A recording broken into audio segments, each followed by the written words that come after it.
우리가 이제 살아가다가 보면 억울한 일도 당하고 또 우리가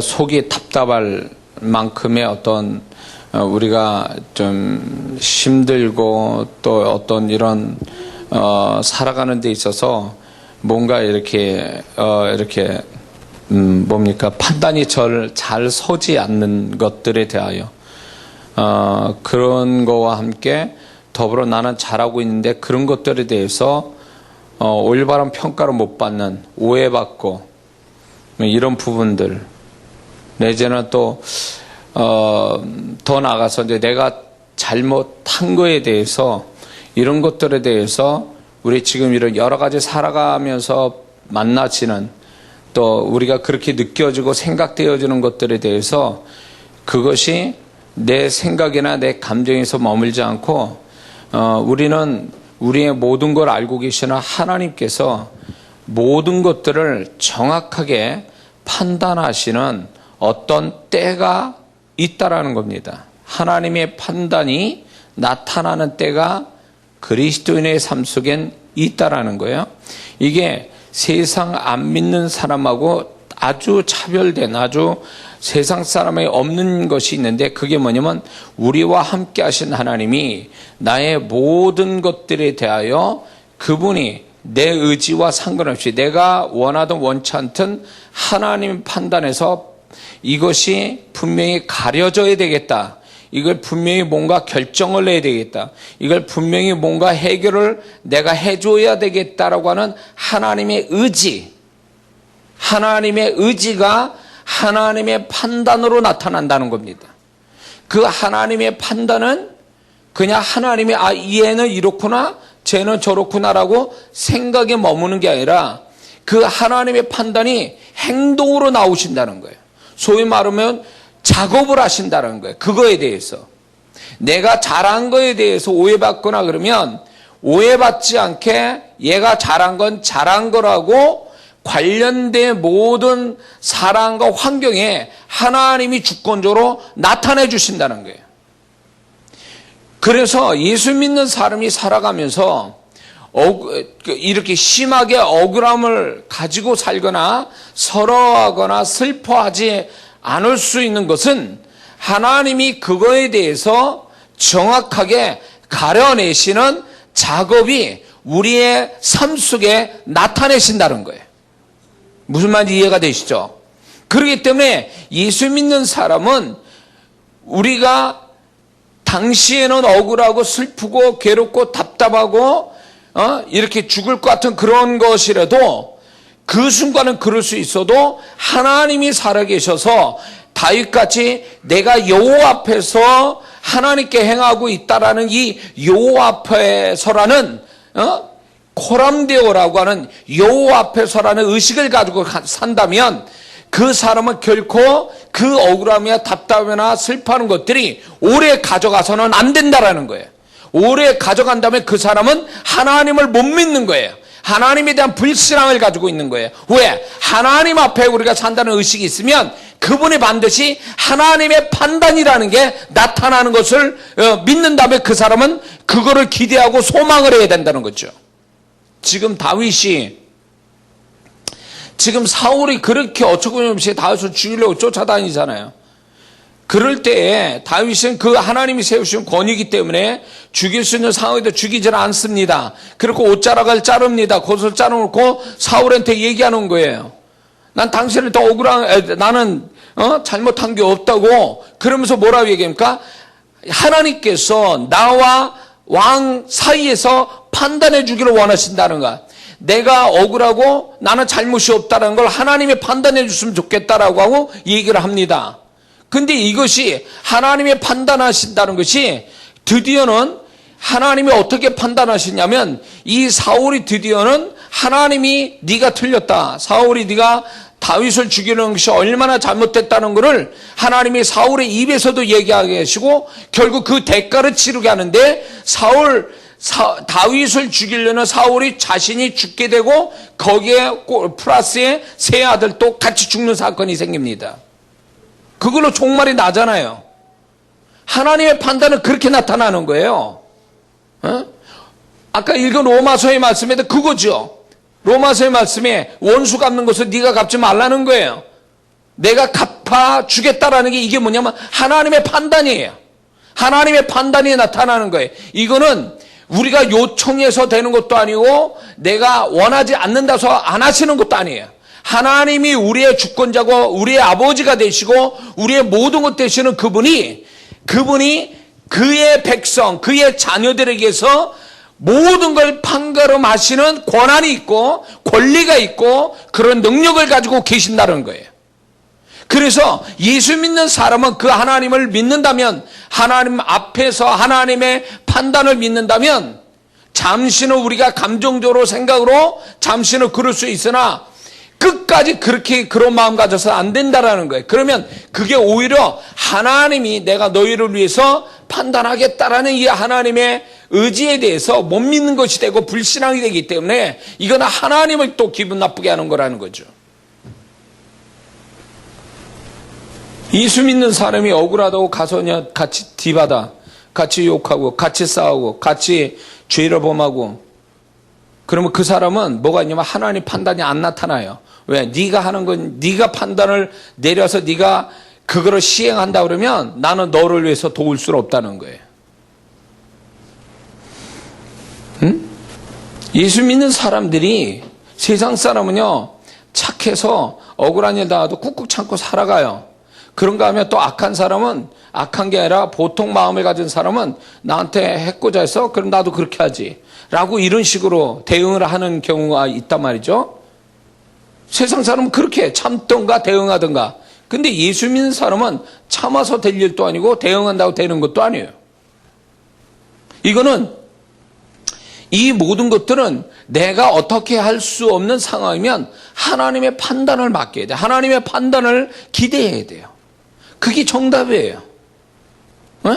그러면 우리 머리털까지도 세신 하나님, 내 머리털까지도 세신 그 하나님이 정확하게 그 하나님의 판단이라는 걸 나타내 주시네요. 아, 그렇구나. 뒤에 이제 그 하나님 판단이 나타날 때, 정말 우리 하나님이시구나. 나의 모든 걸 알고 계시고, 나의 모든 것들을 보고만 계신 게 아니라 그 모든 것들을 이제 작업을 하신 하나님이시구나. 이런 하나님을 보면서 그걸 믿는 또 그걸 경험하는 성도라면 그렇게 억울해하거나 그렇게 슬퍼하거나 그렇게 낙심하고 그렇게 분노할 일이 아니라는 거예요. 살아가면서. 왜? 나의 모든 사정을 아시고 나의 모든 걸 판단해 주시는 하나님의 판단이 있기 때문에 그런 거예요. 이 하나님의 판단이라는 단어가 여러분 생소할지 몰라도 성경은 그렇게 나타나요. 하갈이 쫓겨납니다. 아브라함에서 쫓겨날 때 하나님께서 하갈이 아브라함과 자기 사이를 판단해 달라고 얘기해요. 이런 얘기가 나옵니다. 창세기부터 시작해가지고.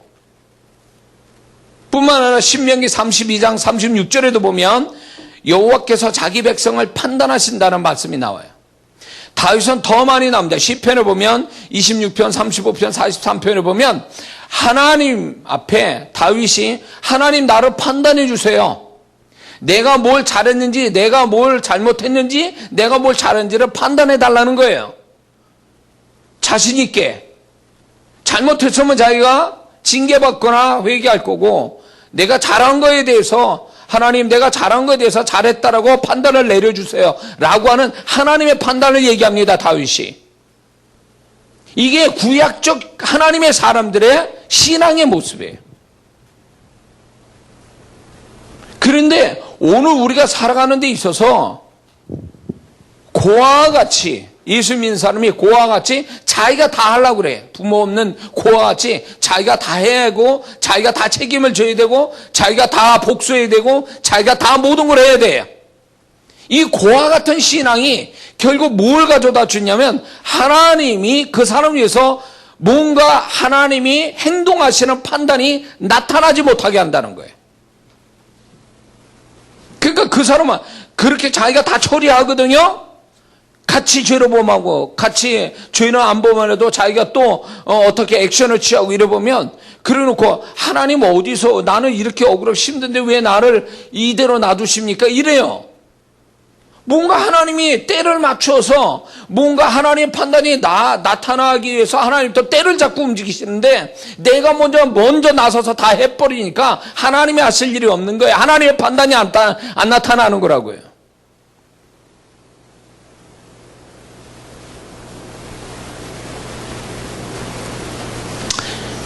그런 어떤 거로 보면 우리가 뭐를 느끼냐면 많은 그리스도인들이 그 하나님이 나를 대신 잘한 거는 잘한 거대로, 못한 거는 못하는 대로, 또 억울한 건 억울한 대로 판단이 잘 서지 않는 것들에 대해서 그런 것들에 대해서도 그분이 알아서 다 판단하신다라고 하는 나의 주권자 되신 하나님, 나의 모든 결정권을 가지고 계신 하나님, 이 하나님을 믿지 못하는 불신앙에서 출발이 되는 거예요. 어제도 말씀드렸지만 아주 기본적인 불신앙이 뭐냐면 하나님이 자기 삶 속에 살아계신 걸 안 믿는 사람들이에요. 이 교회는 열심히 다니는데 교회에서만 하나님 찾고 교회 바깥에는 하나님이 없어요. 자기 혼자 사는 거죠. 세상 사람처럼. 이게 교회 안의 불신자예요. 이 기본적인 불신에서 이거를 믿는다면 그 위에 불신자가 뭔지 아세요? 하나님이 판단하신다는 걸 안 믿는 사람이 불신자라고요. 하나님이 보고만 계십니까? 하나님이 머릿속에만 생각하시고 그냥 끝나시는 분이냐고요. 아니요. 하나님이 머리에 그 하나님이 가지신 생각은요, 바로 현실로 드러나게 하신다는 거죠. 천지창조가 뭘로 나타난 거예요? 하나님이 생각이 나타난 거예요. 그러므로 하나님은 생각에서 머물지 않고 그 생각을 어떤 식이든 표현한다는 거예요. 그래서 예수 믿는 사람이 이런 게 있어요. 좀 수준이 낮은 신앙은 내가 잘하는데 누가 칭찬도 안 해주고 인정도 안 해주고 또 오해받고 잃어버리면 낙심하고 슬퍼하고 분노합니다. 그런데 초보 신앙 때는 그게 충분히 이해가 돼요. 그러나 신앙이 좋아진다는 얘기는 뭘 의미하냐면 하나님의 의식이 점점 커진다는 얘기거든요. 그 생각 속에, 그 삶 속에 하나님의 의식이 점점 커져서 하나님이 세밀하게 나를 알고 계시고 그 하나님이 모든 걸 알고 계실 뿐만 아니라 그것을 어떤 식이든 잘하든 못하든 그분의 생각을 나타내신다는 걸 이거를 믿는 자가 신앙생활 잘하는 사람이죠. 그런 사람이 다른 세상 사람들을 볼 땐 긍정적이고 낙천적인 사람처럼 보여요. 왜? 억울한 일 당해도 가만히 있고 슬퍼도 스푼이 닿아도 가만히 있고 오해받아도 가만히 있고 뭐를 판단해서 빨리 해야 되는데 그것도 그냥 가만 놔두고 하나님께 이런 태도로 보면 세상 사람 볼 때 전 사람 참 세상 아주 여유롭게 산다 그러지만 그게 신앙이에요. 정말 하나님을 믿는 신앙이라면 그렇게 할 수 있는 거. 왜? 하나님이 판단하실 걸 믿기 때문에 그런 거예요. 응? 믿기 때문에. 자, 우리 삶 속에 역설적으로 우리 삶 속에 억울한 일도 하고 오해받은 일도 생기고 슬픈 일도 생기고 분노할 일이 딱 생겨요. 왜 하나님 그걸 허락하셨을까요? 나 고생시키려고? 내 마음 상처받고 고생시키려고 그런 일을 허락하신 걸까요? 전 그렇게 안 봅니다. 왜 그런 일을 허락하셨을까? 네가 다 알아서 처리해봐라. 네가 다 알아서 그거 다 대응하고 네가 살아라고 해서 하나님이 그런 일을 벌어지게 하셨을까요? 아니요. 그런 일 벌어진 건요, 결국 하나님이 뭘 훈련시키는 거냐면 네가 나를 어디까지 믿고 네가 나를 어디까지 기대하는가에 대한 어떤 신앙의 테스트라고 그런 거죠. 이해가 되세요? 나의 하나님을 하나님을 신뢰하는데 그 모든 것들을 판단하시는 그 하나님을 어디까지 신뢰하는가를 확인하고 내가 스스로 그거를 확인하고 내가 어디 수준까지인가를 하나님이 알고 싶고 나를 또 알게 하시려고 그런 일을 허락하신 거죠. 내가 정말 하나님의 판단을 믿고 그 하나님을 신뢰하고 그 하나님의 판단을 믿는다면 내가 그렇게 나서가지고 내가 다 처리해야 되고 원수 갚아야 되고 뛰어다녀야 되고 이게 아니라 하나님이 계신 것에 대하여 판단할 걸 믿고 기다릴 줄 아는 자, 소망을 가지고 기다릴 줄 아는 자. 그래서 내가 지금 나는 연약하지만, 내가 지금 손해보고 있지만, 내가 오해받고 있지만, 내가 억울한 일 당하고 있지만 하나님이 이것이 정당하게 정확하게 가려주실 그때가 올 거를 믿고 기다리는 자. 이게 하나님이 신뢰하는 자 아니냐 말이에요. 근데 그거를 신뢰하지 못해가지고 상처받아가지고 그것 때문에 거반 죽어나가고 말해. 사람이 이상하게 돼버리고 말해. 그리고 자기가 복수하려고 그러고. 이거는 하나님을 모르는 자들이에요. 하나님. 구원받고 그냥 내팽개 쳤느냐 말이야 하나님이. 그런 하나님이 아닌데 내 일생에 모든 것을 함께하며 함께 사는 그 하나님을 믿는다면 왜 그것까지 나의 모든 걸 판단하실 하나님을 왜 못 믿느냐 말이야. 다윗은 그걸 판단해달라고 얼마나 시편에서 얘기합니까? 내가 잘못했으면 나를 정확하게 판단해 주시고 내가 잘했으면 이 잘한 거에 대해서 판단해달라고 하신 하나님. 이게 이 정도로의 하나님을 신뢰하고 하나님의 판단을 믿고 있었다 그 얘기예요. 자기 생애 속에 하나님의 판단이 살아있음을 알고 있는 거예요.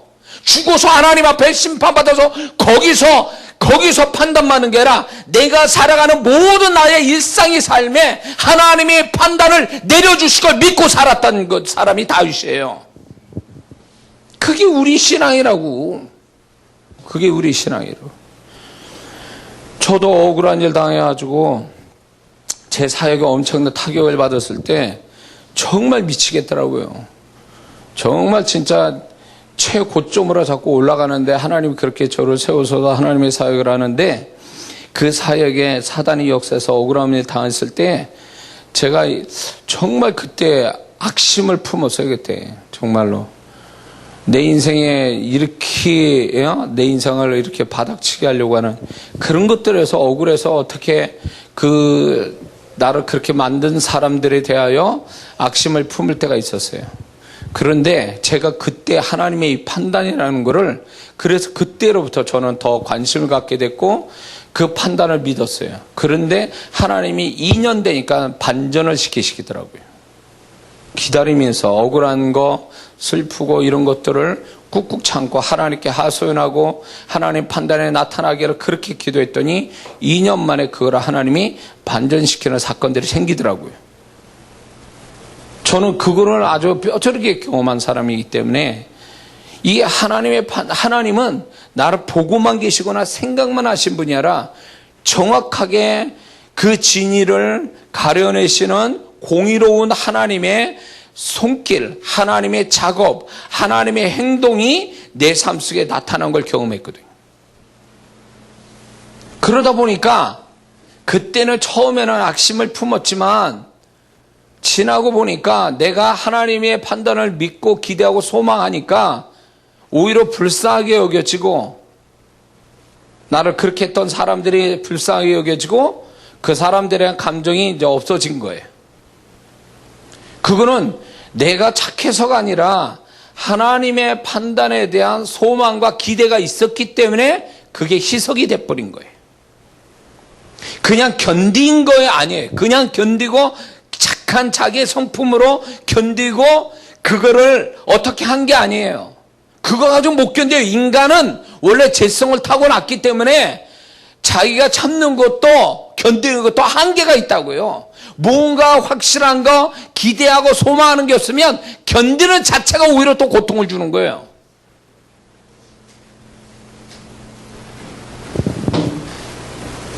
그래서 제가 그런 일을 당할 때 이게 견디는 걸로 이게 결론이 나는 거냐, 견디는 걸로 해결이 되는 거냐 할 때 아니라는 거예요.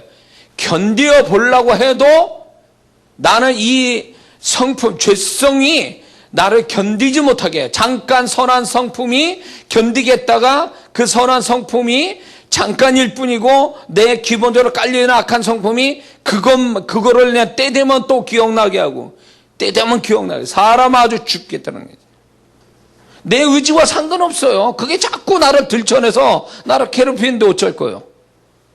내 기억에서 떠나가지 않고 내 감정에서 떠나가질 않는데 그렇게 해서 해결되는 게 아니라는 거예요. 그 오늘날 많은 사람들이 정신병 가는 사람들이 보면 어떤 사람이냐면 그 좋지 않는 기억들 내지는 그 감정들을 희석시킬 모두 없으니까 그렇게 돼버린 거예요.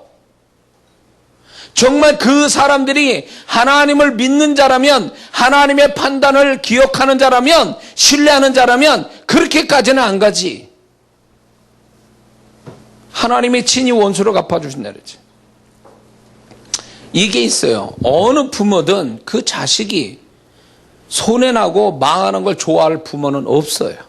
나 같아도 그렇지. 내가 자식 키우는데 저는 8년 만에 낳은 자식이 걔한테 뭔가 손해나거나 잘못되는 거면 내가 용납을 못해요. 왜? 내가 부모고 걔를 귀하게 여기기 때문에 나는 그렇게 우리 아들 그렇게 키우려고 내가 이 8년씩이나 기도해서 낳은 아들이 아니거든요. 그러면 예수 그리스도까지 우리에게 주신 하나님이, 그래서 예수 그리스도 통해서 우리를 자녀 삼아주신 그 하나님이 내가 손해보고 내가 망해가는 거 그걸 바라만 보시는 하나님이냐 이거예요. 내가 잘못되어 가는 거에 대해서 하나님이 구경만 하신 하나님이 절대 안 해요. 어느 부모가 그 자식이 잘못돼 가는데 그 부모가 모든 걸 다 했어라도 그 자식이 잘되게 하는 것이 부모의 마음이라면 하나님도 그런 하나님이 아니냐 말이에요. 우리 하나님이. 그거를 그 하나님을 신뢰하는 자가 그 하나님의 선하신 판단을 나중에 받게 된다 그거예요.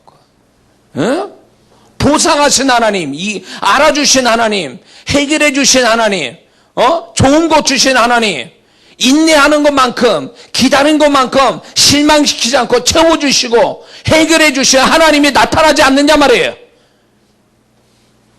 그 하나님이 있으니까 견딜만하고 그 하나님이 있기 때문에 소망을, 그 절망 속에 소망을 또 갖는 거 아니냐 말이에요.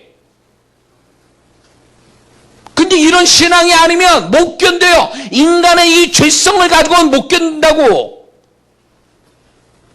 부모도 나중에 자식도 마음에 품질 못해요. 하도 애가 잘못돼버리면 그 부모도 자식 버리는 세상 아니에요 지금. 자식이 부모 때려 죽이는 세상 아닙니까? 그게 우리 인간의 죄성이라고. 그거 가지고 뭘 견뎌요? 뭘 참고 언제 견디냐, 언제까지 견디냐고. 그러다가 죽어나가는 거지.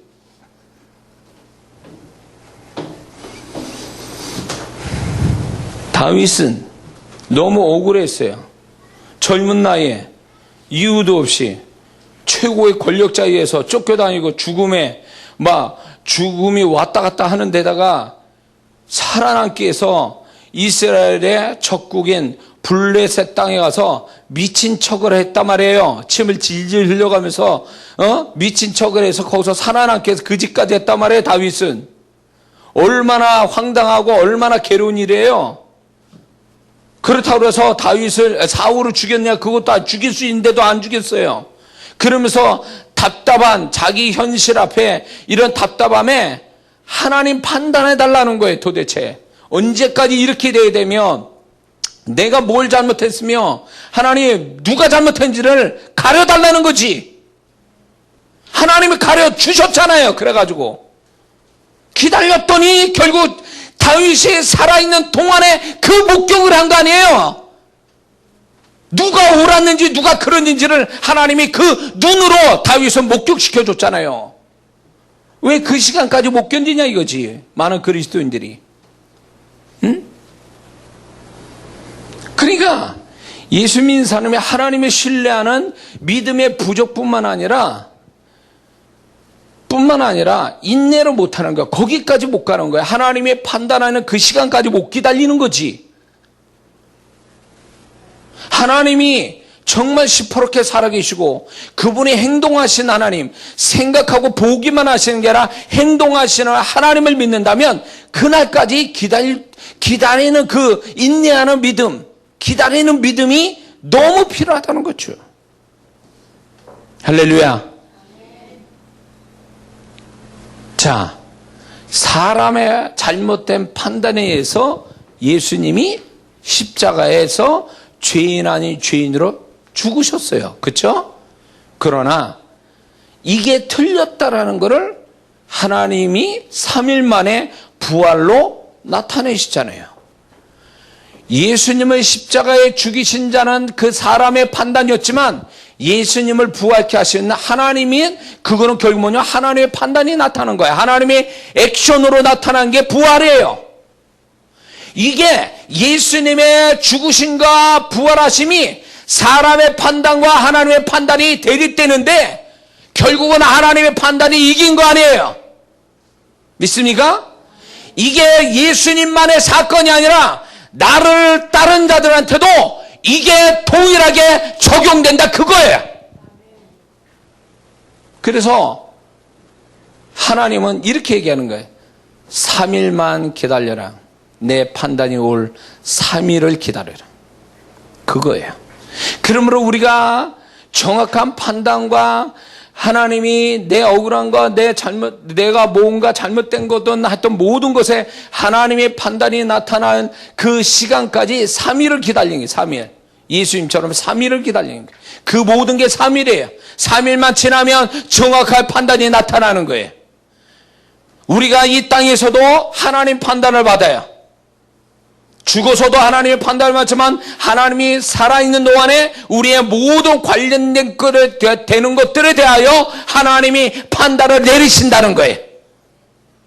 그게 위로도 되지만 두려움도 되는 거예요, 사실은. 그래서 하나님 앞에 우리가 꺼리낌 없는, 양심에 꺼리낌 없이 살아가는 게 얼마나 중요한 얘기인지 몰라요. 다윗은 하나님 앞에 꺼리낌이 없었어요. 그러니까 판단해달라고 그러는 거예요. 그리고 자기가 하나님의 판단에 따라 순종할 마음이 있으니까 판단해달라고 그러는 거지. 그러나 오늘날 그리스도인들이 숨기고 가리고 그렇게 하나님 앞에 그렇게 정확하게 정직하게 안 나타나니까 이런 말을 못하는 거예요. 다윗처럼 판단해달라는 말을 못하는 거지. 적어도 내가 하나님의 판단이 나한테 유리하게 떨어지려면 적어도 하나님 앞에 내가 꺼리낌이 없어야 돼요. 그러니까 내가 억울한 데에서 힘든 일 당했어요. 손해보고 오해받는 일이 생겨요. 그렇다고 해서 내가 죄지고 같이 대항하고 죄를 범하면 하나님의 판단이 유보돼요. 그러면 예수 믿는 사람은 이런 게 있어요. 그런 일들을 다 허락하신 하나님은 결국 그런 걸 통해서 하나님을 더 신뢰하는 법을 배우고 하나님의 액션, 행동하신 하나님을 나타내 주려고 하는 그 신앙을 주려고 하는데 자기가 나서서 잃어버리면 하나님을 못 배우는 거예요. 하나님의 어떤 하나님을 신뢰하는 자가 될 수가 없는 거죠. 하나님은 그걸 가르쳐 주려고 허락한 일인데 그것 때문에 더 죄를 범해. 그것 때문에 더 사람이 망그러져. 그러면 하나님이 계획하고 다른 길로 가는 거죠.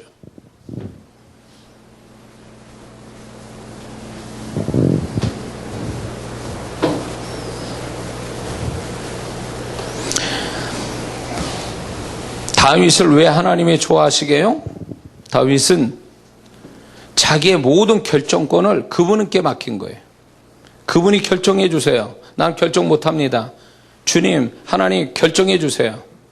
내가 그 결정한 대로 따르기를 원하고 결정한 데서 내가 그것대로 내가 행하겠나이다. 이거죠. 그게 하나님을 기쁘게 한 거예요. 응? 그 주도권을 그분께 맡기는 거죠. 결정권을 그분께 맡기는 거예요. 그리고 기다리는 거죠.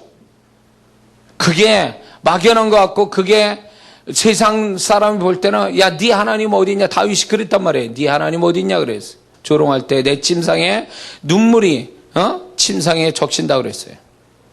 그랬을 때에 다윗의 그 침상에 그 억울함과 시편을 보면 그렇잖아요. 자기의 억울함이 이런 것들이 많이 나와 있어요. 그런 거를 고백해요. 그래서 눈물을 흘리고 뼈가 이렇게 정말 이렇게 정말로 이렇게 적이 된 것처럼 다윗은 굉장히 그 고통을 느꼈지만 결국 하나님은 다 그 생애를 뒤져보면 다 판단하고 계셨어요. 그래서 그가 이스라엘 왕이 되는데, 통합 이스라엘 왕이 되는데 그냥 된 게 아니에요. 그 세월 속에 그 사건마다 하나님이 시간 속에 다 판단하고 계셨어요. 다 판단하셨단 말이에요. 다윗은 잘못된 것도 하나님 판단하시고, 다윗의 억울함과 손해보는 것도 판단하시고. 근데 중요한 것은 다윗은 정확하게 했다는 거예요. 하나님의 판단을 신뢰하고 그 하나님 판단대로 순종했기 때문에 그는 이스라엘 왕까지 된 거죠.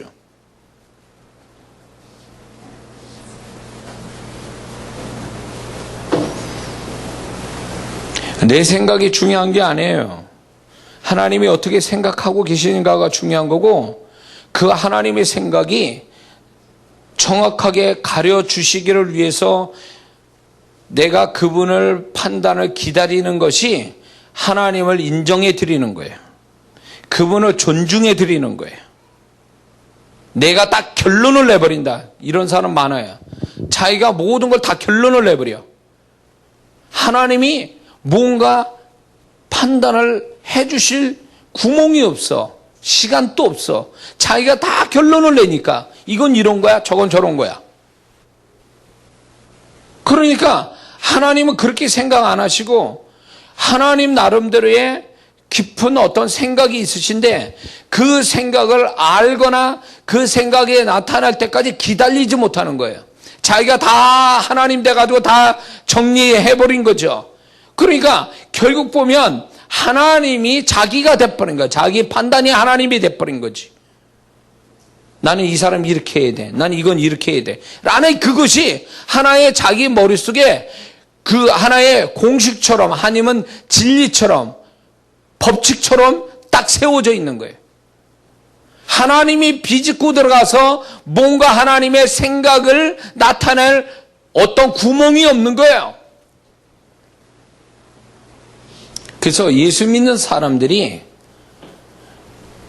지나고 나면 인생을 후회하고, 아, 이건 아니었는데라고 이렇게 하는 것들을 보면 결국 그런 것은 결국 무엇을 얘기하냐면 하나님의 판단대로 살지 않는 거에 대한 후회라는 거예요. 하나님의 판단대로 살았으면 그렇게 후회하지 않을 건데, 내가 판단을 내리고 결정하고 움직였기 때문에 결국 후회되고 마는 거거든요. 저는 지금 또 이런 생각 들어요.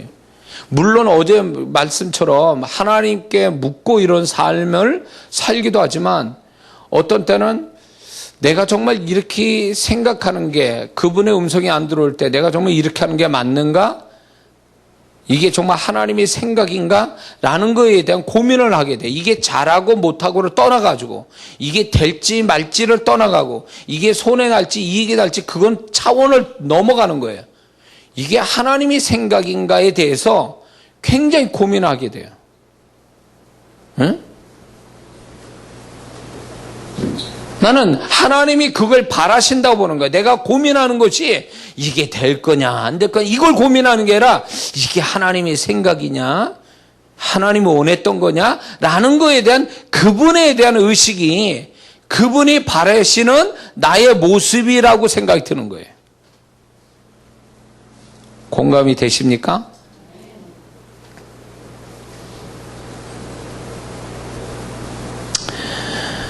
하나님이 우리 삶 속에 왜 판단을 하실까요? 죽어서 그 하나님 심판대 서서 판단을 받는 거 한 번이면 족할 거를, 왜 내가 살아가는 생애 속에 그 순간순간마다 하나님이 내 삶에 관계된 것들을 하나님의 판단이 나타나신 이유가 뭐냐? 간섭하시는 거예요? 아니요. 하나님이 판단하신다는 것은 결국 내가 너의 주권자고 결정권자야 라는 걸 알려주는 거예요, 우리한테. 그리고 또한 그건 뭘 얘기하냐면, 나는 너의 모든 걸 책임지는 자야라는 뜻이에요. 이게 하나님의 판단이라는 게. 애들이 자기 스스로 판단을 못 하잖아요. 그러니까 부모가 대신 판단해 주잖아요. 너 이렇게 해야 돼, 저렇게 해야 돼. 아이들한테 그렇게 하잖아요. 그게 부모로서의 책임을 지는 모습이잖아요. 하나님이 그런 거예요. 너는 내 자녀이기 때문에 내가 너를 책임져. 그 책임지는 모습이 하나님의 판단으로 나타나는 거예요. 그러면 그 자녀는 그 부모의 판단에 순종하는 게 그게 자녀의 모습이고, 그렇기 때문에 우리는 내가 모든 걸 판단하고 나 스스로 살아가는 게 아니라 하나님의 판단을 기다려서 하나님의 판단 따라 순종하는 자가 자녀의 모습인 거예요. 그리스도인 자녀의 모습. 내 감정이 중요한 게 아니에요. 내가 슬프고 억울하고 손해나고 이 감정이 중요한 게 아니에요. 이게 이런 생각이 중요한 게 아니라고 하나님이 어떻게 판단해 주시냐가 중요한 거예요. 그게 거기까지 가야 된다. 그거를 바라봐야 내가 마음에 골병이 들질 않는다고. 어? 하나님이 내 마음 골병 들게 하려고 사건을 그렇게 주셨냐 그 얘기예요. 그건 아니에요. 네가 끌어안고 네가 책임질 자처럼 하지 말고 내 판단에 맡기라는 거예요. 그리고 너는 기다리라는 거예요. 그냥 내가 어떻게 판단을 내려줄 때까지 너는 그냥 기다려라. 나를 기대하며 소망하며 기다리라는 거예요. 그러면 그분의 판단에 따라서 내가 그때 가서 하나님의 손길을 보면서 그때 내 생각과 내 감정을 가져도 늦진 않는다라는 거예요. 근데 내가 내 인생의 모든 걸 책임지고 판단하고 가야 될 책임을 지는 자라고 생각하니까 마음으로 골병 드는 거지.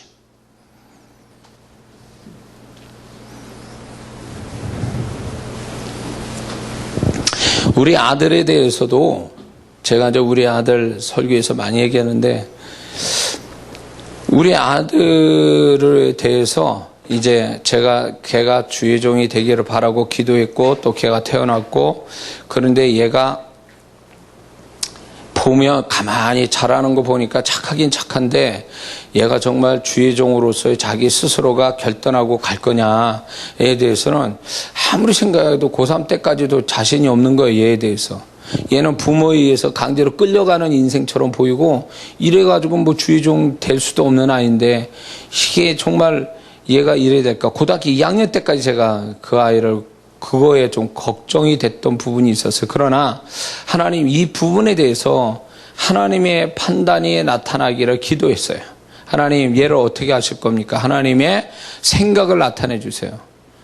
근데 걔가 고등학교 2학년 때 되니 필리핀 선교여행 갔다 오더니 자기가 주의 종이 되겠다고 탁 어느 날 수요일 날 예배 드리기 직전에 그 아들놈이 저하고 제한테 앞에서 얘기를 하더라고요.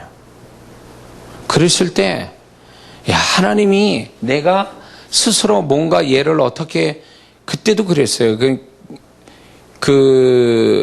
누구는 일반대학 갔다가 신학교 가는 게 낫지 않냐. 그리고 얘기하고 이런저런 얘기들이 있어서 얘를 어떻게 진로를 어떻게 해줄까라고 생각해서 그거를 이렇게 부모로서 판단해서 결정을 내려줘도 되는데, 저는 얘의 인생은 하나님이 또 얘 나름대로 인생을 이끌어가는 거니까, 물론 부모가 가라면 어쩌게 하겠죠. 그러나 이게 정말 하나님이 이끄시는 거냐에 대해서는 저도 그거는 자신이 없는 거예요. 그래서 하나님이 얘에 대한 어떤 인생 가는 길에 대해서 좀 판단을 해 주시기를 기다린 거예요.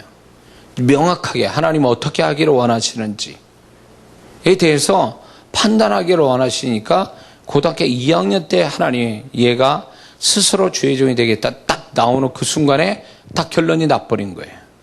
내가 부모로서 결정을 낸 게 아니라 하나님이 걔 인생을 어떻게 하시기를 원한지를 내가 기다렸더니 하나님이 딱 그렇게 나타나시더라고요. 어떻게 보면 이런 게 있어요. 우리가 부모이기 때문에 내가 거기에 책임자이기 때문에 역할을 맡았기 때문에 내가 다 판단하고 결정하고 선택해야 된다라는 이 부담감이 있어요. 그러나 그런 것들에 대하여 우리가 너무 하나님의 판단이 나타나기도 전에 내가 다 해버려가지고 하나님이 뭔가 정확한 판단이 나타나지 못하게 하는 원인이 나에게 있음을 알아야 된단 말이에요. 나에게. 내가 그렇게 만들어버린 거야. 하나님의 판단이 나타나지 못하게. 기다리면 하나님이 알아서 그 시간 속에 하나님이 정확한 시간에 이건 이런 거야 저건 저런 거야 라고 딱 가르쳐 줄 텐데, 그걸 기다리지는 못하고 내가 판단해 볼 때 이게 이래야 돼 저래야 돼 하다가 나중에 실수하게 되고 그게 잘못된 걸 알게 되고 후회되고 이래버리는 거. 하나님 또 책임을 돌려요. 하나님 내가 이렇게 선하게 이렇게 했는데 왜 나한테 이렇게 하십니까? 이래요. 야, 너는 내 판단을 기다렸냐? 내가 그거를 결정할 때까지 넌 기다려봤어? 어? 내가 그 일에 대해서 내가 너 관여해가지고 간섭해가지고 내가 어떻게 할 거라고 너는 나를 기다리고 의지하고 물어봤냐? 그 얘기예요. 응? 그러니까 하나님의 주권을 인정 안 하니까 자기 그 삶 속에 하나님이 주권적으로 들어와서 선하게 결국 선하신 그분의 판단이 안 나타나는 거지. 그러니까 괜한 수고, 괜한 어떤 손해, 괜한 또 나중에 더 문제가 돼버리는 결과가 뭘로 내가 그렇게 만든 거예요. 내가. 무슨 말인지 이해가 되십니까? 그러지 말라라는 거예요. 다윗이 왜 그거 못 죽여서 판단 그게 그래서 그런 줄 아십니까? 그렇게 바본 줄 아세요? 전쟁터 가는데 그 죽여야 될지 살려야 될지까지도 물어보는 이 다윗이 바보라고 그랬습니까? 하나님의 판단을 기다리는 그 순간마저도 그럴 때 하나님이 정확하게 그 판단을 내리시잖아요. 그게 한두 번이 아니에요. 다윗의 생애를 보면 계속 묻고 있어요. 그럴 때마다 그때마다 하나님의 정확한 시간에 그분의 생각을 나타내고 그분의 생각을 나타난 대로 결과가 또 나오게 되게 하시고, 이게 하나님과 함께 사는 자의 모습이에요. 하나님은 이루기를 원하시는 거예요. 할렐루야.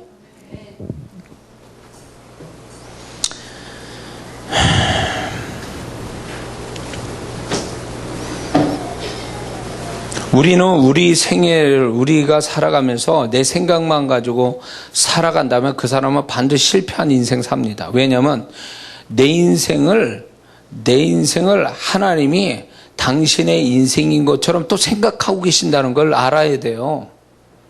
내 인생은 나만 생각하고 살아가는 것이 아니에요.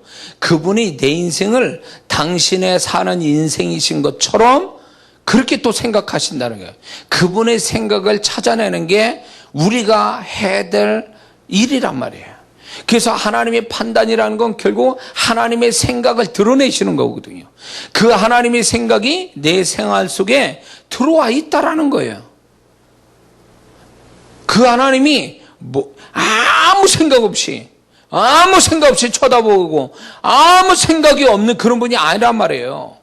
보고만 계시는 게 아니라 보고 생각하고 계신다, 판단하고 계신다는 거예요. 심지어는 내가 말 쓰는 단어 하나에도 나만이 홀로 생각한 생각조차도 다 판단하고 계신다는 거예요. 응? 우리는 그 하나님의 판단을 두려워할 뿐만 아니라 그 하나님의 판단을 우리는 인정하고 그걸 존귀하게 여기고 그분의 판단이 정확하게 나타날 때까지 그분을 신뢰하고 기다리는 법을 배우는 게 그분과 좀 더 깊은 그분과의 관계를 형성하는 게 아니냐 말이죠. 동의하십니까? 이런 크리스찬이 있어요. 나만 열심히 살고 선하게 살면 돼. 그래서 하나님의 생각을 알아볼 필요 없어. 내가 이게 선하다라면 하나님도 같이 동의하실 거야. 이런 식으로 사는 사람도 있어요. 아니요. 그 사람은 선한 것 때문에 망합니다. 우리가 잘 들어보세요. 선하게 사는 것이 신앙의 목표가 아니에요. 하나님과 함께 살면 자연히 선하게 살게 되어 있는 거 아니에요. 이건 결과의 문제지 이게 목표는 아니잖아요. 근데 많은 크리스찬들이 내가 전에 대놓고 뻔뻔스럽게 하는 죄를 안 짓고 나는 교회 다니면서 좀 나아졌어. 사람이 마음이 나도 볼 때 내가 다른 사람도 저 사람 착해졌네, 진실해졌네, 이런 거에 아주 흐뭇해합니다. 그래서 어디까지 가냐면 내가 살아가는데 그냥 착하게 생각하고 판단하면 하나님 또 동의하시고 축복하실 거야. 이게 공식이에요. 이러다 이것 때문에 선한 사람이 더 축복을 못 받고 사는 비결이 여기 있는 거요. 비결이요, 그것도. 어떻게 보면 어리석은 비결이지 이거. 아니 선하면 하나님이 다 동의한다는 이 공식이 어디서 나온 거 도대체? 내가 선하게 생각하고 선하게 판단하고 선하게 결정하면 하나님도 동의해서 할렐루야 하면서 하나님이 굉장히 기뻐하셔서 거기에 동참하실 거라고 하는 이게 어디 나와 있는 거야 도대체? 성경이 어디 구절에 나와 있는 거야 도대체? 에? 하나님이 선한데 동의하신다는 게 어디 있어요? 하나님의 생각에 동의를 해야지 왜 내 선함에 동의를 하냐 말이야. 그 선함이 교회 안에 또 우상이야 그게. 저 집사님 착해. 아니 그 착한 게 뭐 그게 대수요? 자연히 그 우리가 주님과 함께 살면 착해지는 거 당연한 거지. 그 착함이 무슨 무기냐고.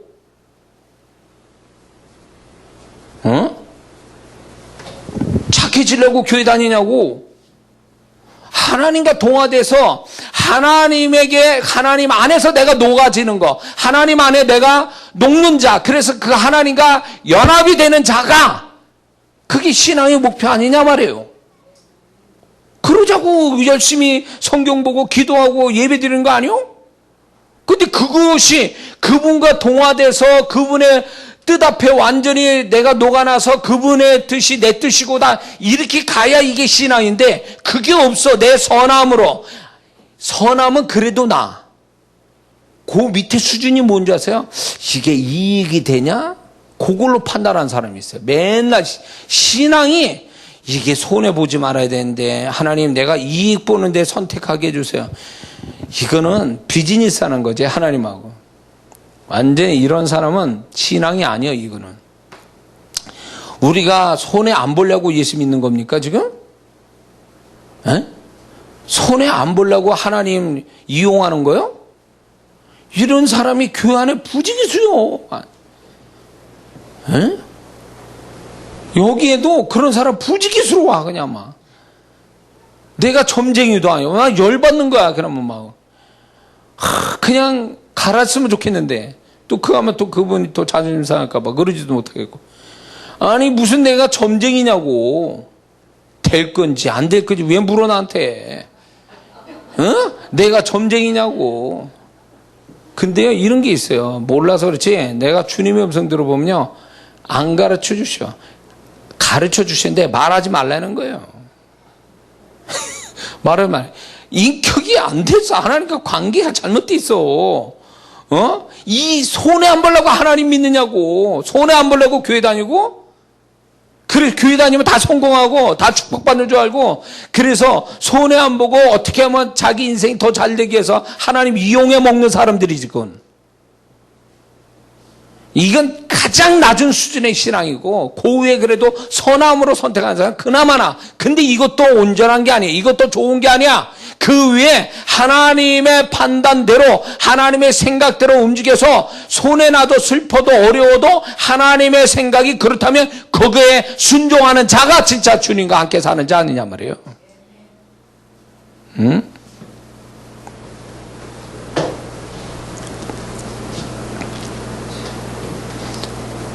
보세요. 바울이 육체에 가시가 있었잖아요. 어떤 사람은 성경학자가 안지릴 수도 있고 간지릴 수도 있고 여러 가지 얘기를 하지 않습니까? 그 사람에 대해서 바울의 육체 가시에 대해서.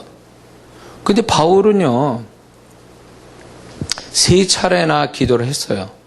그거는 어느 때보다도 기도를 깊이 많이 했다는 뜻이겠죠. 그런데 결론이 어떻게 났어요?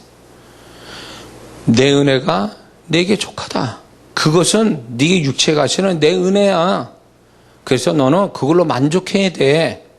라고 주님의 음성이 딱 떨어지니까 이거에 대해서 하나님의 생각이 이거구나 라고 딱 나오니까 자랑했다고 그랬잖아요. 자기 약한 거를 자랑했다고 그랬잖아요. 이게 하나님과 함께 사는 자의 모습이에요.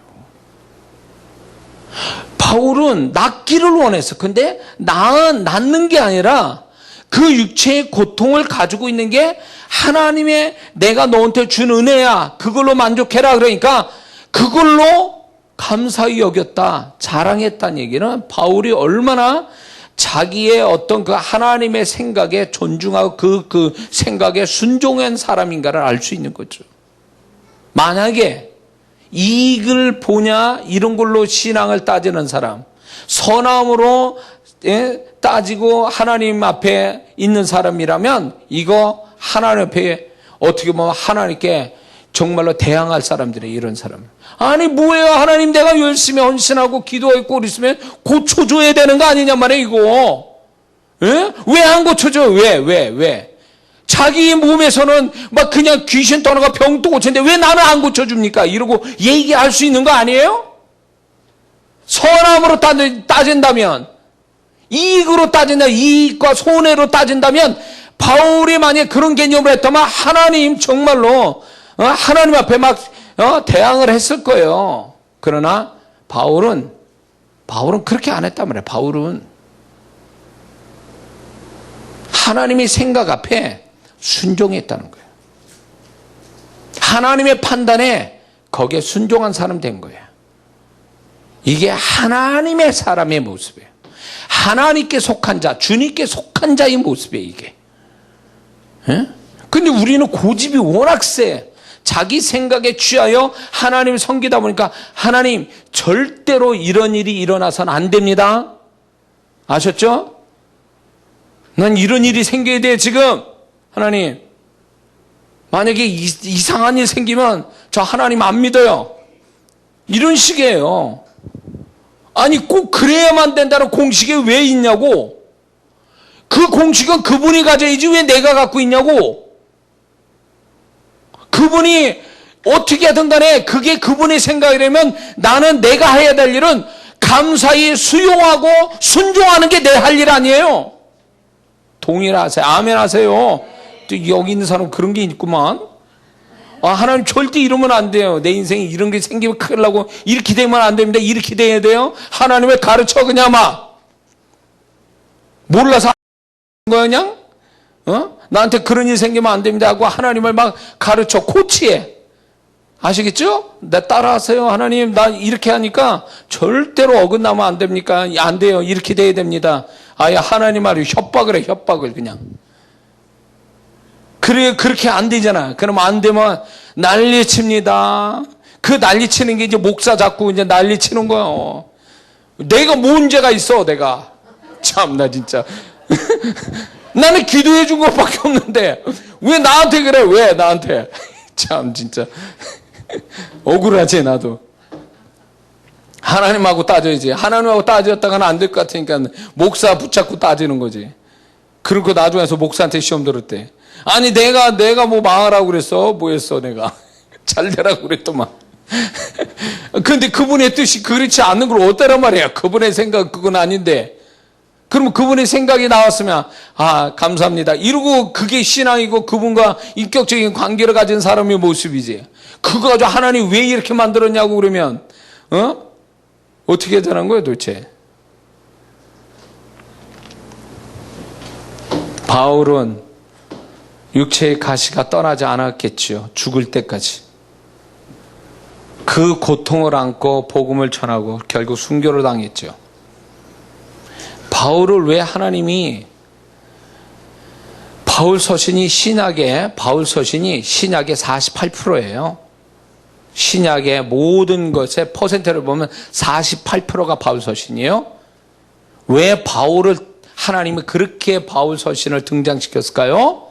바울이 우리에게 주님 다음으로 보여주는 롤 모델이에요. 그렇게 되라고. 그게 하나님의 마음이에요. 바울이 보세요. 바울이 육체 가시 있다고 더 그 후에 기도했습니까? 안 했어요. 그 고통 안고 계속 살았어요. 그것 때문에 결국 그 고백하잖아요. 내 약함이 곧 강함이라. 그리스도로 내 약하기 때문에 그리스도가 그 강함이 내게서 나타났다. 그 그리스도의 비밀을 아는 자, 그리스도의 강함이 나타나게 해주는 육체의 통로가 돼버린 거예요. 그러니까 더 높은 차원의 신앙을 갖게 되고 더 높은 차원의 통로자가 된 거죠. 그러니까 주님이 이 성경을 그렇게 바울 서신을 많이 우리한테 이렇게 성경으로 인정하신 거는 니들도 그걸 알아라는 거죠. 야, 바울이 그게 이렇게 신앙생활 하는 거야. 이렇게 하는 게 맞아. 라고 가르쳐 준 거예요. 그러므로 우리가 하나님의 판단, 하나님의 생각이라는 것에 대하여 그게 현실로 드러날 때에 어떻게 됐든 간에 그거에 아멘할 줄 아는 자가 하나님과 인격적인 관계 갖고 주님과 동행하는 자가 될 수 있는 사람이에요. 자, 예를 들어서 이런 거죠. 예를 들어서 내가 억울한 일 당했어요. 하나님 판단해 주세요. 근데 그 판단이 억울함을 당하는 쪽으로 그냥 판단이 나타났어, 하나님이. 예를 들어서 그래, 억울함을 당해라. 근데 그 다음은 얘기 안 하셔.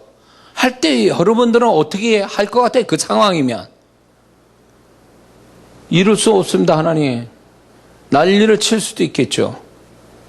그러나 정말 주님의 인격적인 관계와 주님과 깊은 교통을 가진 사람이면 주님, 이렇게 되는 것이 주의 뜻이오니 제가 그대로 받아들이겠습니다. 이런 사람이면 그분 생각 안에 들어가서 사는 사람이에요. 이런 사람은요. 응? 그런 사람이에요. 바울이 로마 시민권 써서 매 맞지 않아도 되는 사람이에요. 근데 로마 시민권 안 썼어요. 설마 아니하고. 그리고 매 맞고 빌립보 감옥에 들어갔어요. 거기서 어쩌면 왜 바울이 로마 시민권을 안 썼을까? 그게 생각이 나는, 그 의문이 들어요. 왜 바울이 로마 시민권을 안 썼을까? 저는 분명히 바울이 기도하는 사람이고 신령한 사람이기 때문에 그 위기 상황에서 하나님께 물었을 거라 봐요. 기도했을 거예요. 그런데 분명히 주님이 그랬을 거예요. 쓰지 마라. 당해라. 그러니까 바울이 당하고 들어가잖아요. 매 맞고. 그 후에 쓰잖아요. 아니, 그 후에 쓰는 사람이 먼저 못 쓸 것 같습니까? 쓰죠. 근데 안 쓴 거는 분명히 그게 안 쓸 수밖에 없는 이유가 있었을 거예요. 근데 그거를 안 쓰게 하는 사람은 오직 주님밖에 없었을 거예요. 주님 쓰지 말라니까 안 썼을 거예요. 그러고 들어와서 매 맞고 들어간 거예요. 너 당하는 게 내 뜻이다. 내 생각에. 그러니까 딱 당한 거죠. 당하고 난 다음에 거기서 그가 당했지만 억울하게 당했지만 억울하다고 표현한 게 아니라 거기서 기도와 찬미를 했다는 이 얘기가 그 하나님의 생각에 적극적으로 찬송하고 적극적으로 하나님의 생각에 순종했음을 의미하는 거예요. 그러니까 거기에 기적이 일어났잖아요. 생각지 않는 기적을 달라고 그랬어요. 기적이 일어났죠. 구원의 역사가 일어났지. 더 나아가서 그게 후에 빌립보 교회가 세워지는 또 계기가 되고요. 그러니까 하나님의 생각이 딱 나올 때 내 생각하고 틀리더라도 하나님의 생각이 현실로 딱 드러날 때에 하나님 판단을 해주세요. 그런데 하나님 생각의 판단이 딱 나왔어 라고 할 때 내 생각하고 내 예측하고 다르게 나온다 할지라도 좋으신 하나님, 모든 좋으신 계획을 가지고 이끄신 하나님을 신뢰한다면, 그렇게 아멘하고 간다면 그 사람은 더 생각지 않는 하나님의 좋은 판단이 그 후에 일어날 수 있음을 알아야 됩니다. 그게 하나님을 신뢰하고 사는 자 아니에요? 근데 우리는 이런 거야. 그런 일 벌어지면 안 됩니다. 꼭 이렇게 돼야 돼요. 이런 식이에요. 하나님 나 실망시키지 마세요. 꼭 이렇게 돼야 돼요. 하나님은 막 협박하는 거요. 하나님 또 부담을 가지시지만 하나님은 우리를 이기시죠. 그분의 생각대로 막 나오는 거예요. 제가 어떻게 하나? 응? 그래서 이게 있어요.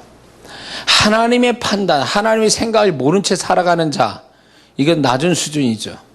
하나님의 생각이 있고 판단이 있다는 걸 아는 자, 그 위의 수준의 신앙이에요. 근데 더 위의 신앙이 뭐냐면 하나님의 생각이 자기하고 생각이 틀리게 나타나도 거기에 기꺼이 아멘하고 순종하는 자, 여기 단계까지 가는 게 하나님이 바라시는 신앙의 모습이에요. 이 정도가 되려면 그분과의 친밀함이 있어야 돼요. 친밀한 자만이 이런 단계까지 이룰 수 있어요. 계산적이고 하나님과의 어떤 자기 중심으로 돌아가는 신앙, 이거는 알지만 깨닫고 있지만 자기 중심으로 신앙사라는 사람한테는 이 단계 마지막 위의 단계까지는 갈 수가 없어요. 그분과의 친밀한 교통을 가진 자만이 이 신앙을 가질 수가 있는 거예요.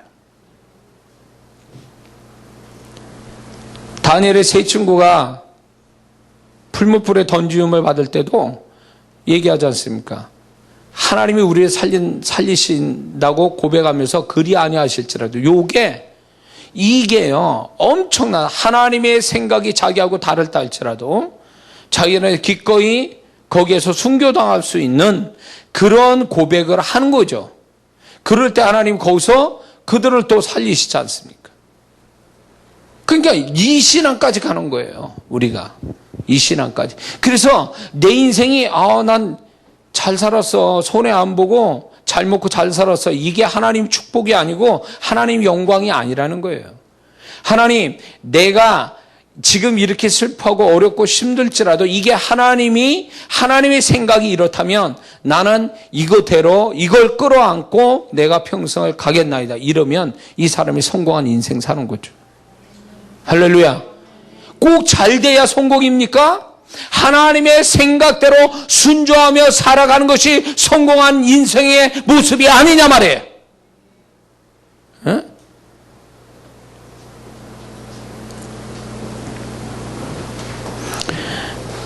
우리 한국 성도들의 이게 있어요. 우리 한국 사람은 굉장히 자기를 사랑하는 사람들이 많아요. 자기를 사랑하는 사람이 굉장히 많아. 그래서 절대 손해 안 보고 자기를 즐겁게 해주려고 하는 이 욕망이 한국 사람이 세계적이에요. 이 욕망은요. 내가 보니까. 그래서 이 놀이 문화, 죄의 문화가 한국만큼 잘 발달된 데가 없어요. 그러니까 외국인들이 한국에 오면 천국이래. 여기가 천국 아주. 밤낮이 없어. 이 한국만큼.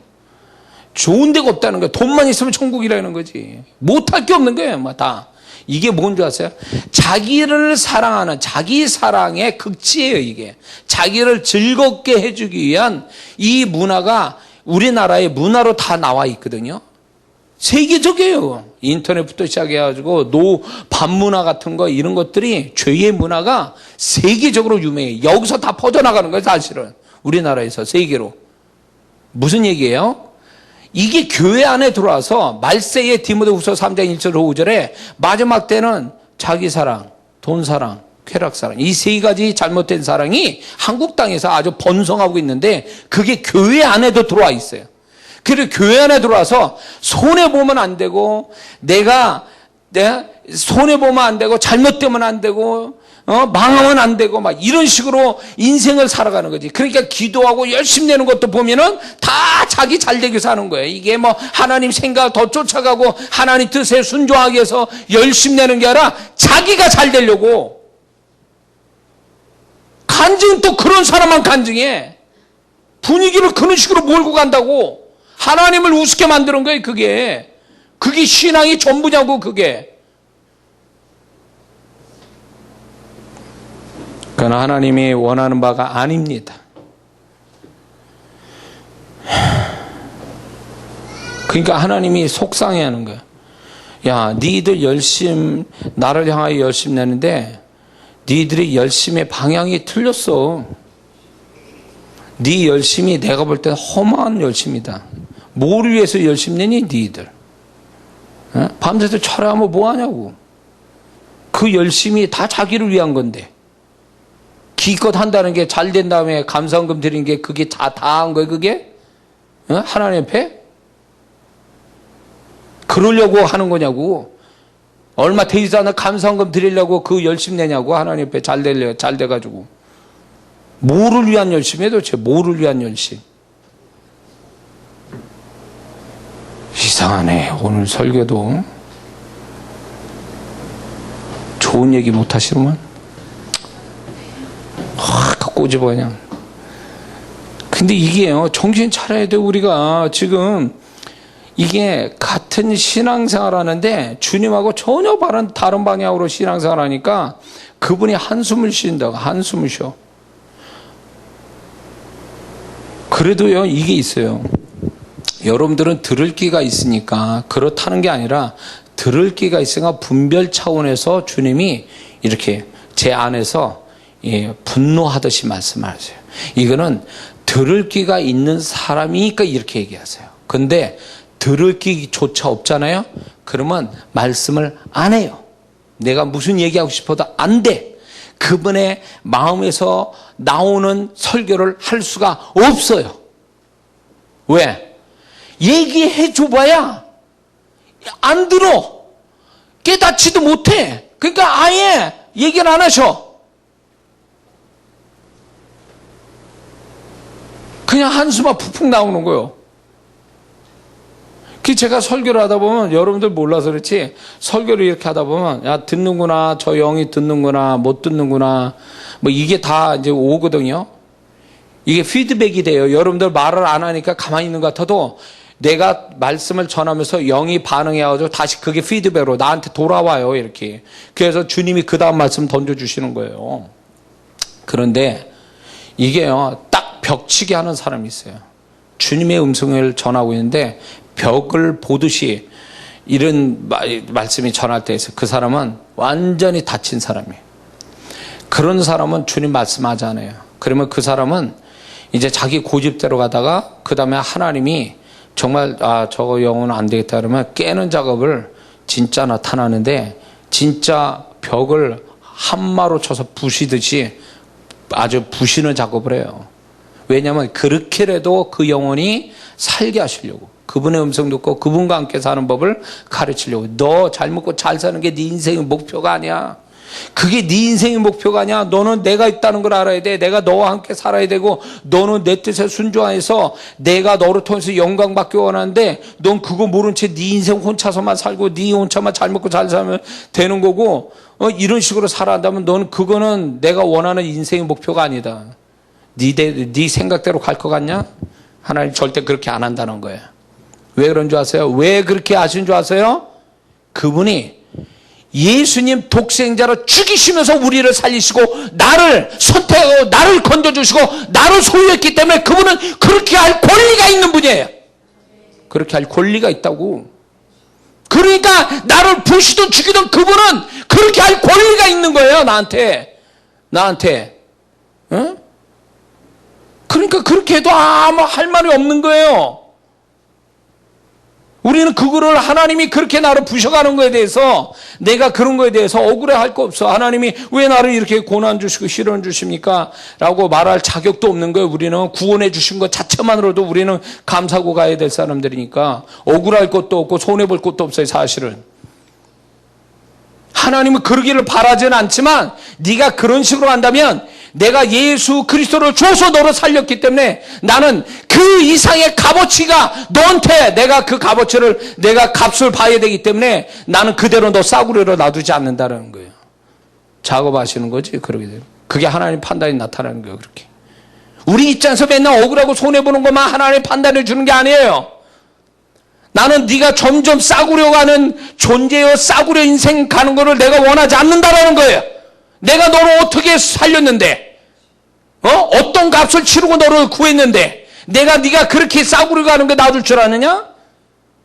네가 나한테 올 때까지, 그 수준으로 올 때까지 나는 너를 부실 수밖에 없다는 거예요.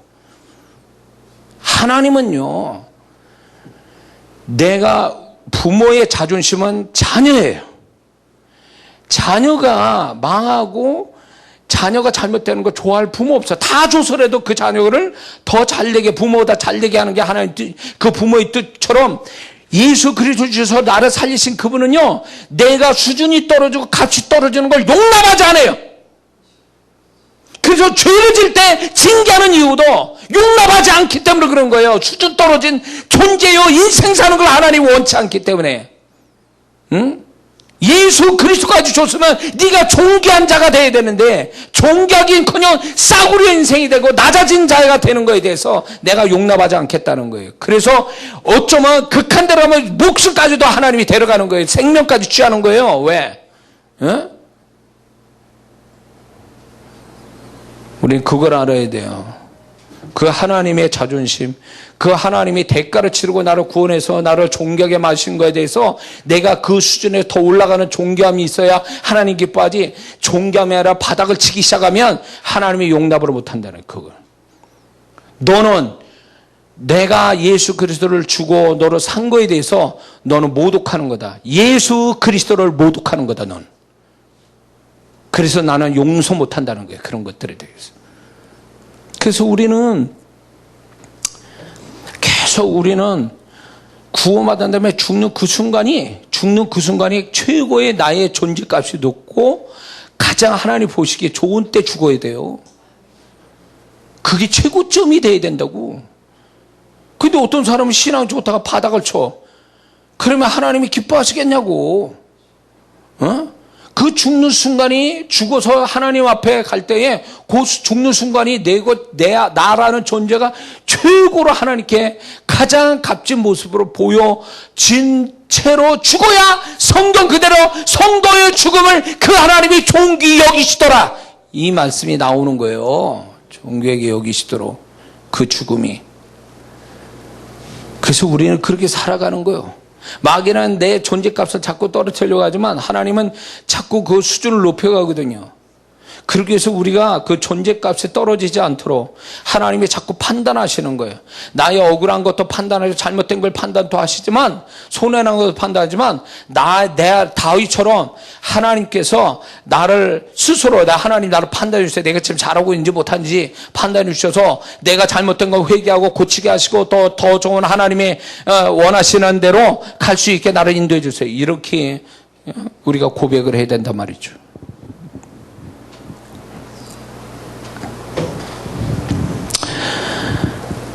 자, 그래서 우리가 우리 생애 속에는 때마다 하나님의 판단이 들어와 있다는 거죠. 나 존재에 대한 판단, 나의 관련된 거에 대한 판단.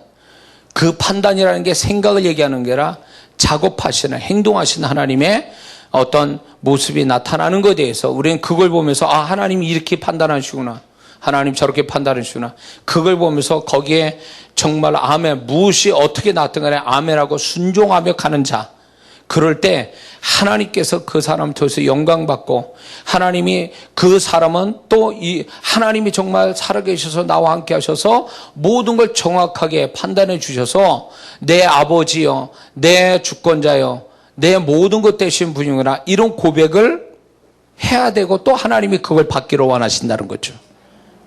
그런 삶이 하나님의 판단을 보면서 살아가면서 순종하는 우리 모두가 되어야 될 줄 믿습니다. 기도하겠습니다.